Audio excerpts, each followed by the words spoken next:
What is up, guys? My name is Mitch or Deity, and today we are going to be getting into starting a new guide for Epic 7. So, I am the Epic 7 guide guy at this point. I make new guides to try to help new players get into the game. Every time I make a guide, there's usually a million changes about 6 months, 3 months, 6 months later. So, any of you guys that have tried Epic 7 in the past, or maybe this is the first time trying the game, I make a guide series that is basically a hand-holding step-by-step process of getting in and getting an account stabilized in the game so you can see if you actually enjoy the game or not. So with that, it's usually a day-by-day. Each video is very long because I show every single portion just to make sure you guys cannot mess up.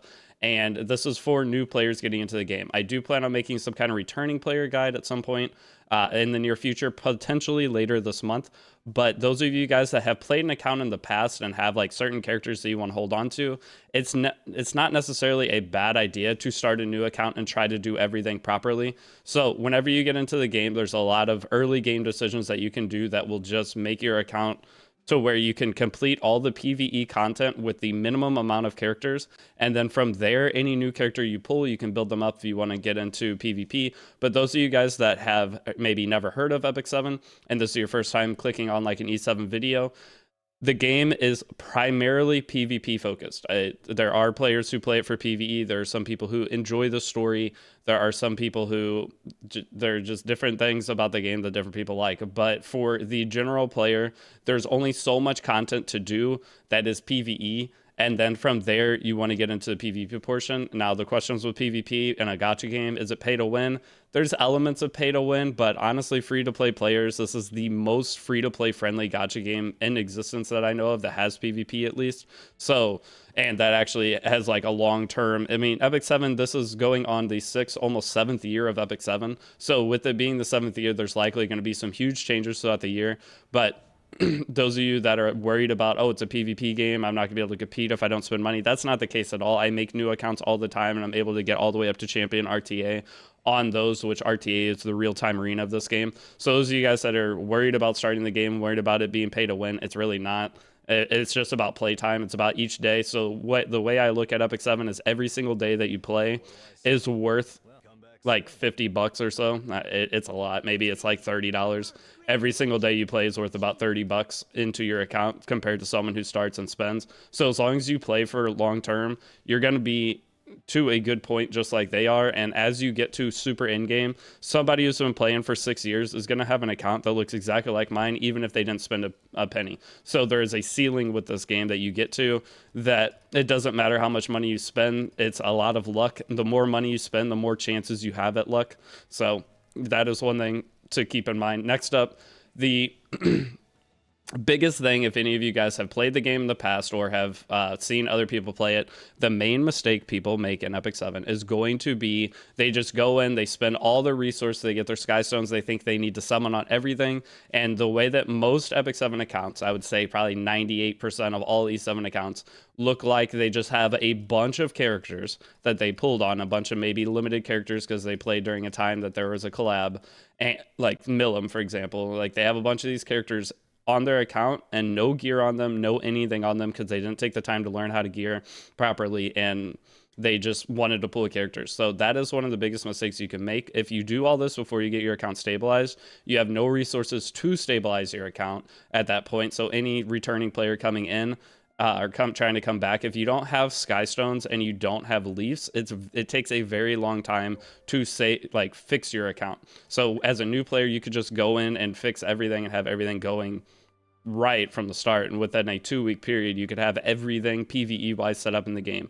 So with getting into Epic 7, if any of you guys are maybe followed an old video, this guide will be quite a bit different. One of the main things is there is now a Hero's Path mission. So they have added, as of a couple updates ago, I did make a guide series, but that was following the anniversary when we got all the anniversary rewards. So those people are that are wondering, should I wait for another event to start? The best time to start Epic 7 is always right now. It's the day that you hear about the game and start and get your account stabilized, because every day you log in, again, is worth $30. And yes, sometimes new players get a little bit different rewards than older players in some of these events, but if you're an already existing player, those existing rewards are always better than the new player stuff. The new player stuff looks better, but it isn't. Okay, the returning or the existing player rewards for almost anything is always better because it can reach a higher quality of so if they give free gear, that gear can reach a higher quality than the free gear that they would give to newer players. So the new players is always like, there's a ceiling there as well, that they won't give you gear that is too good right away. So just that the best time to start is right now, and you start creating the value on your account just from playtime, and then once those events happen, you will be better off than someone who started. So if you're curious, should I start Epic 7 now? Should I wait for like the event that we just had that was insane for new people to start with all the sums and everything? No, just start it now. Unless you don't have time, then you can wait for the event, but your account will be way stronger if you start now versus if you waited for an event to go. Now, with all the new changes that they added to the game, a couple things I have to cover. They added these lists of missions. They're called the Hero's Path missions. I didn't bother doing them on my main account because the rewards aren't that great for existing players. But you get this character Brig for free. He is a core, like, staple character. He's one of the best PvE characters, if not the best PvE character in the game. He will just be on your team for everything PvE-wise, which PvE in this game is easy. It's just overall super easy if you know what you're doing. You can have your whole account established in 2 weeks and have it to where you can just beat whatever you want. So that character is going to be one of the characters I'll go through a process of getting him with everyone following along. Next up, there is also the character here called Tamarin. We used to summon on Tamarin on all my guide videos, and I feel like my guide videos had an impact to where anyone, the Epic 7, it decided, let's just give this character for free, because this is how half the people starting the game, or at least the people following my guides, are going into the game. They are grabbing Tamarin through summoning, and now getting her for free. You don't have to summon, you save your resources, you can summon another character. So those two things right there are a big change to the game.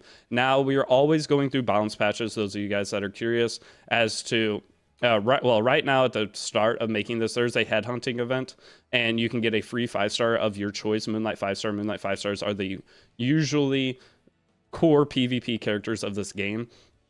So the core PvP characters of this game are usually pretty hard to get, and you can pick whichever one you want to an extent. There's a couple that aren't in there. It's whatever characters came out more recent aren't in there. But if you start now, you'll get this. But if this isn't available when you do start, it's fine. These events come around all the time. It's just about playing the game. It's just about getting in, getting your account stabilized to where you can farm each day with your free stamina that you get, and make sure you do all the quests and challenges and stuff. And then from there, you just wait for these events and your account will get really strong. This game, it's not a race, but you can race to get your account set up really well. And then from there, it's just you log in, you do whatever you want. There are boring points in E7. Don't get me wrong. Right now, we're about to enter one for any in-game player. It's probably going to be a pretty boring 3 months for us. Usually the end of the year is always really tough on the players of this game. If you're an existing player, you're usually looking for other games to play, but this is just a perfect side game. Those of you guys that are wanting just a game that you can play on the side, most of the game is done with auto battle. So there are multiple different kinds of PvE. This is one of the types of PvE. You just go in and you set your thing to farm. There's multi-battle, so you can have this run 30 in a row. And then from there, after it is done, you'll get all the rewards from it. And then you just go in and start farming whatever else you want. So there's also background battling. There's a ton of quality of life things that have been added to Epic 7 that if you haven't played in a while, it's in a very, very good spot. So the honeymoon phase, any of you guys that have heard that term with gacha games, whenever you start a gacha game, you're in a honeymoon phase. You're in what is super, super fun. You get all kinds of rewards. You're getting that feeling of progression. Epic 7 has, I played a lot of gacha games, has, in my opinion, the best honeymoon phase. That's why I like doing these guide series, because I make a new account and I get to have fun. You end up getting new characters once you get into PvP. Each time I have different characters on all the different accounts, so I get to play like a different play style to an extent. It's the beginning of this game. You will enjoy it if you know what you're doing. If you don't know what you're doing, it can be super confusing, and you probably will drop it. So with the whole guide series I've done a bunch in the past, and there are a lot of people who have tried the game in the past, and then once they had the handheld walkthrough, now it's a staple game that they play. So it's just about having a little bit of guidance can go a long way into getting an Epic 7. But this is like, that was one of the, like, I guess in-game types of farming. It's just I have one of the characters I have right now solos it, but you can put it in the background. So by doing this, you have pets, you get bonus drops and things from your pets, and it'll just farm in the background for you. So this is just going, it'll just keep farming, and while that's going, you can go do other stuff. So that's one of the really nice quality of life changes too. So if Epic 7, maybe you've given it a try in the past, maybe you haven't played it before, it's definitely worth trying. It's still a great game, and if you give it a go for a month, or at least like a 2-week period of following my guides, you'll see if you like it or not, because I'll get you through everything you possibly need with the least amount of resources spent that we possibly can. And through doing that, you'll see if you like the game or see if you don't like the game. So that's the whole point of this guide series, just to get people to experience Epic 7 for what it actually is, and not waste your time to see if am I going to enjoy this or am I not. So a couple of the other types of content in the game, that's farming. So one of the biggest problems with the game is gear. I don't really understand why so many people have problems with gear. I've made some gear videos in the past, or I made a new gear video at least during the last guide session or guide series, and it's like a crafting session. You follow along. It's pretty good. I feel like it's pretty good. The results, people seem like they're getting some good gear following along it, but hopefully with things like that, and maybe with more questions that people have regarding gear, it's not as hard as people make it out to be. Your gear doesn't have to be insane. I use some of the worst gear imaginable on my characters, and it performs up to an Emperor level, which is the like top 1,000. So I can fight against any of those players with some pretty bad geared characters, but I do overall have a pretty crazy account, so take that with what you want. The Epic 7 mostly is a knowledge game versus a whale game. Like, I need to have these characters, I need to have this gear.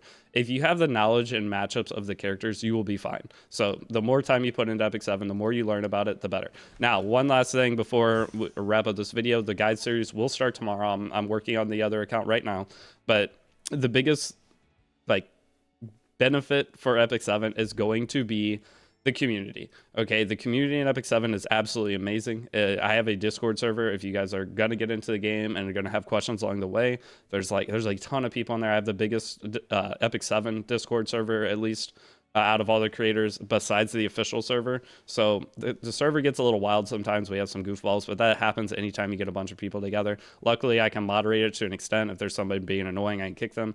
But hopefully, if you guys want to get into the community, whether it's my community, whether it's another creator's community that you see, and maybe you've followed some of their videos, or along the way you find another creator you like, it's a lot of really cool people. And I've met some people over the last, I've been playing for 6 years, met some really cool people that I talk to every single day, that for years that I've met through playing this game.